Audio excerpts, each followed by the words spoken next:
Hello, I'm Corporal Sean Vincent, and welcome to On the Beat, brought to you by the men and women of the Baltimore County Police Department. This program brings you the latest information on public safety issues in our community and police department operations. In today's program, we will be speaking with Miss Beth Watson from Metro Crime Stoppers, and then we'll take a look at our DUI task force. Hope that you enjoy the show.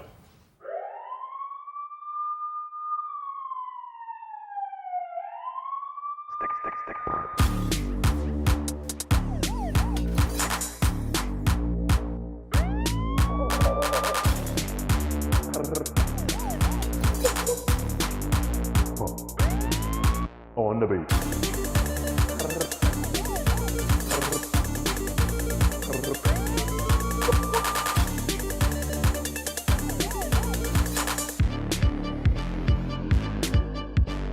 On the beat.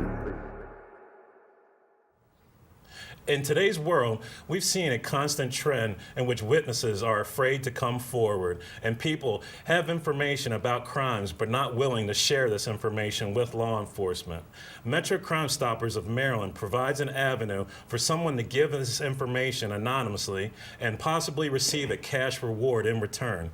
Here with us today is the treasurer of Metro Crime Stoppers, Miss Beth Watson. Thank you, Miss Watson, for being on the show with us today. Thank you for allowing me to Absolutely. take part. Thank you. And can you tell us when exactly Metro Crime Stoppers was established in Maryland? Metro Crime Stoppers was established in Baltimore City in 1981. Okay. And as a result, that system spreads out over multiple counties? Absolutely. It spreads out over Annapolis City, Baltimore City, Anne Arundel County, Baltimore County, Hartford County, Carroll County, and Queen Anne's County. Okay.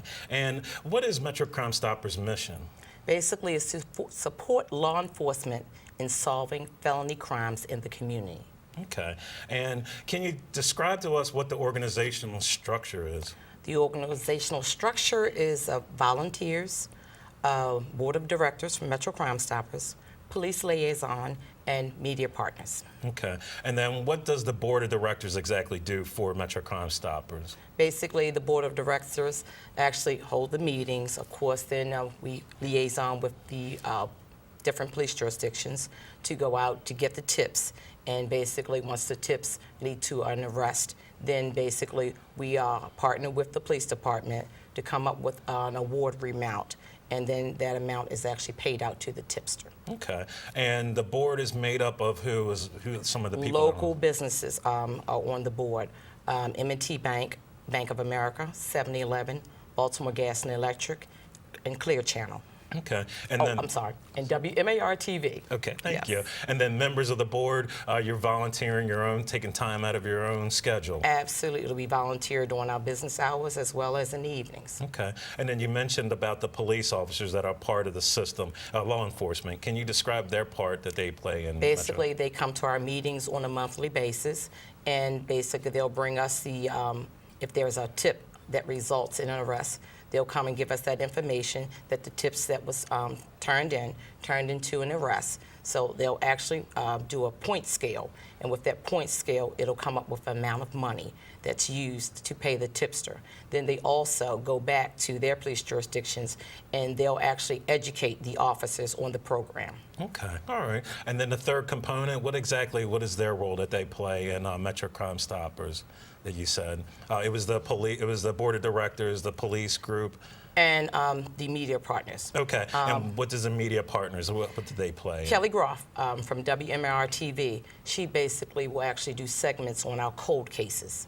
So basically, she'll actually set some of those cases on our website, as well as she'll do segments on television in reference to a crime that has taken place, even though it's a cold case, but there's still funding out there for tips. Okay, and we'll talk about the tip process, but we maintain a call center. Where can you describe the call center? Yes, the call center is in Baltimore City Police Headquarters, downtown Baltimore. It's the 311-911 call center. Okay, all right. And this call center operates around the clock? 24/7, yes. Okay, all right, thank you. And then talking about the tip process, can you kind of explain that process, how that works from I pick up the phone and I'm calling a tip, what happens after that? Basically, once a tip is called in or placed on a website or online, what happens is that tip will be routed to the jurisdiction in which the crime took place. Then our police liaison will actually send it to the correct department and make sure that that tip is followed up on. And basically, if that tip follows up in an arrest, then that police liaison will actually work the point scale, and they'll come up with an amount of money that will be paid to that tipster for helping us solve the crime. Okay, so for every tip, I'm not going to get $2,000 maximum for calling in. Absolutely not. Okay, No, okay. it's based on the type of information that's given. If it's a homicide, and basically you kind of know who actually, did the homicide and where they reside, and or where they could be possibly at this time or something like that. And it's crucial information to the case. It could lead up to $2,000. Okay, all right. And then you can call in about any type of crime that's considered a felony? Absolutely, absolutely, okay. yes. Okay, all right. And and the most importantly factor about this is that the callers can remain anonymous? Absolutely, and we really prefer that they remain anonymous. So basically, once you call in or you actually submit a tip online or via the P3 tips, you're given a confidential code.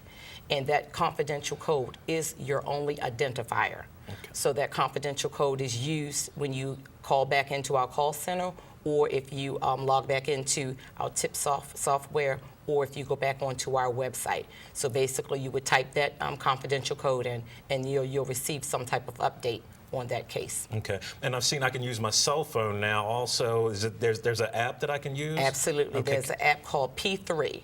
And that app basically, once you type the information and you're given back that confidential code, and that confidential code is what you'll use to log back in. We always say give it a good 30 days, okay. For us to get some type of response back from the police department. Okay, and it's important that I keep that code, that I know what that code is, correct? Absolutely, because we do not know what your code is. Basically, we just know that there's a code out there, but we can't tell you for what tip or something like that. So it's up to you to maintain that code. Okay, interesting.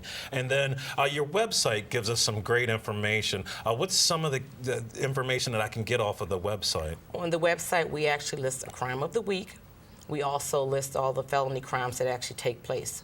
Most of the time, they're homicides, robberies, cold cases, as well as hit and runs. Okay. Also on the website, it's our most current fundraisers that we're having. Okay. So that's on the website as well. Okay, all right. And then can you tell us how much money that Metro Crime Stopper, or how many cases have you been responsible for, I believe? Since our inception in 1981, we've solved over 5,000 cases, and we've paid out over $500,000. Okay, that's great. And how can our local businesses in the Baltimore area, Hartford County, Howard County, how can they assist Metro Crime Stoppers? We use the logo, see something, say something, or if you are aware, please share.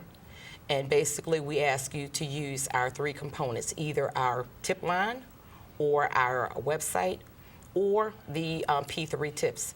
And you can remain anonymous. Okay. And that's, basically, and that's the whole thing, because most of the time in the community, most citizens do not want to be seen talking to a police officer, or they do not want to see a police car show up at their door for fear of retaliation. So we do understand that. So you can remain completely anonymous. Okay, all right. And you had mentioned a fundraiser. Can you tell us about the fundraiser that the group sponsors? Yes.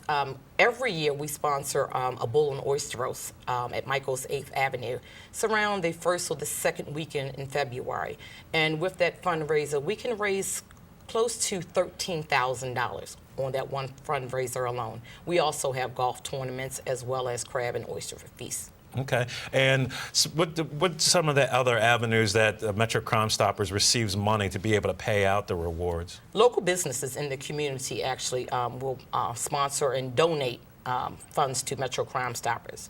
The businesses that are actually a part of Crime Stoppers, which BG&E, Bank of America, M&T Bank, they actually give donations.